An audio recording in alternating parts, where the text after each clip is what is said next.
अस्सलाम वालेकुम फ्रेंड्स, मेरा नाम है जिब्रान अहमद और आप मेरा यूट्यूब चैनल देख रहे हैं बिग बर्ड लवर्स। तो उम्मीद करते हैं कि आप और आपके बर्ड बिल्कुल ठीक ठाक होंगे। आज की मेरी वीडियो का जो टॉपिक है वो है जावा की प्रोग्रेस के ऊपर। बहुत सारे दोस्त पूछ रहे थे कि जावा की प्रोग्रेस कैसी रही, क्योंकि मैंने नया सेटअप लगाया था, मैंने आपको बताया था।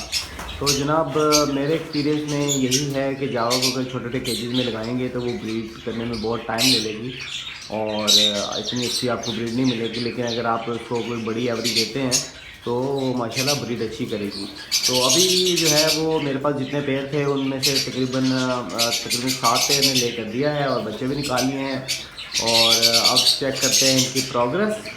और बॉक्स जो है वो थोड़ा ज़रा हाइट पे हैं, चढ़ के उतार के देखना बड़ा मुश्किल होगा क्योंकि इसमें प्रॉपर नेस्टिंग की होती है। तो मैं कोशिश करता हूँ कि आपको जो है इसकी प्रोग्रेस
तो उम्मीद करते हैं कि आपको आज की वीडियो अच्छी लगी होगी। अगर वीडियो अच्छी लगी है तो वीडियो को लाइक करें, अपने दोस्तों के साथ ज़्यादा से ज़्यादा शेयर करें और जिन दोस्तों ने मेरे चैनल को सब्सक्राइब नहीं किया वो मेरे चैनल को सब्सक्राइब कर लें और साथ ही एक बेल का बटन है वो दबाने से आपको मेरी वीडियोस के नोटिफिकेशन मिलते रहेंगे। तो मिलते हैं नेक्स्ट वीडियो में नए टॉपिक के साथ। इजाज़त दीजिए, अल्लाह हाफ़िज़।